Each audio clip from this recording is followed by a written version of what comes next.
Днес сме при CarCube. Както знаете, те внасят коли от Щатите, от Канада и от най-различни дестинации. Докарали са това Мазерати, което е в близко до шоурум състояние. В смисъл, има някои неща, които не му работят, затова са ме извикали тук.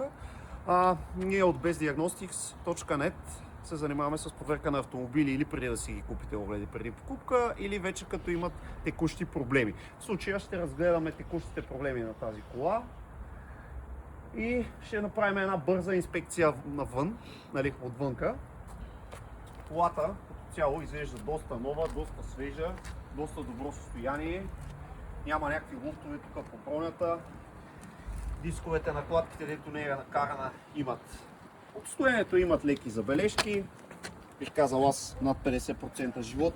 Имаме оригинални автентични стъкла на Мазерати. Имаме затъмнени стъкла, също оригинални на Мазерати. В Щатите и в Канада голяма част от дестинациите и щатите там си ги затъмняват. Там няма законите в България. Задните също са затъмнени. Всичко е автентично. Колата доста хубав цвят, такъв. Този цвят в момента е доста така вървежен, бих казал аз. Гумите са 2.23-та. Pirelli, спортни гуми като гледам. P0, доста така хубави гуми. Отзаде също имаме над 50% живот. Много бутални спирачни апарати. Колата изглежда в доста добро състояние. Карбонови елементи. Отдолу няма никакви начинки на ръжда. Хубави гарнета. Тук имаме някакви буклуци. Имаме комплекта крик и за лепене. Колата изглежда в доста добро състояние. Имаме копченци, което ни прибира нашия багажник и колата естествено съобщава за това. Тук положението е като от лявата страна.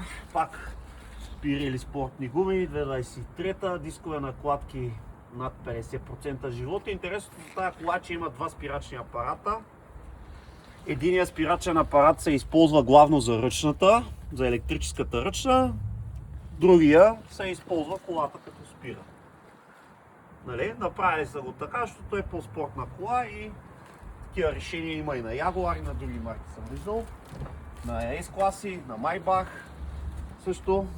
Нали, може да е малко мръсничка, но колата изглежда доста автентична и доста истинска и изключително запазена. Нали, като изключим, че е мръсна, изглежда в едно, бих казал аз, перфектно състояние.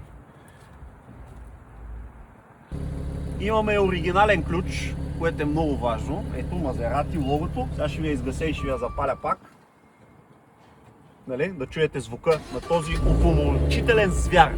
Както казах, автентичен оригинален ключ, Мазерати, много важно, скъп, оригинален, нов. Така, колата е напълно реални километри 97 000, ето ги тук, 97 032. Идва 50% под пазарната стойност от Щатите и от Канада през CarCube. Нали?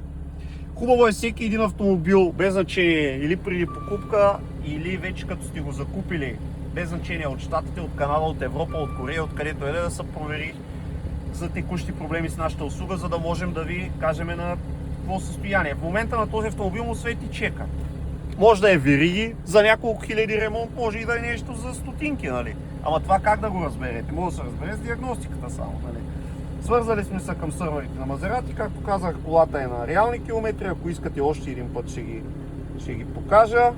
Ето, който иска да види 97 032 км. Напълно реални. Това, което т.е. колата не е превъртяна, много автомобили от Европа идват с пренавити километри. Това е, нали, много важно, ако се търсите автомобил на реални километри. Колата е с V6 бензин. И сега ще ви покажа какви са проблемите по двигателя реално. Ето ги проблемите по двигателя. Имаме клапан, ето го, Purge Flow клапан от EVAP системата, има отечка и затова свети чека. EVAP клапана връща отработените бензинови пари обратно в двигателя. той е направен за екологията. Въведаха го края на 90-те години на повечето автомобили. Много коли от щатите, от Канада съм виждал с такъв древен проблем. Реално сменя са клапана. Каква ще е цената за този клапан? И ми трябва да се види в какви пари струва, но едва ли ще е повече от 300-400 лева с труда. Максимум. Нали? Или 150-200 евро. Максимум говорим. Сега тук е Мазерати, малко е по-скъпо, нали? Но в повечето случаи е толкова. Нали? Реално сменя са клапана и колата става като нова. Колата е иначе доста запазена вътре и в едно феноменално перфектно състояние. Карбони имаме, няма проблеми по мотора, не е за вериги, което е много важно. Нали?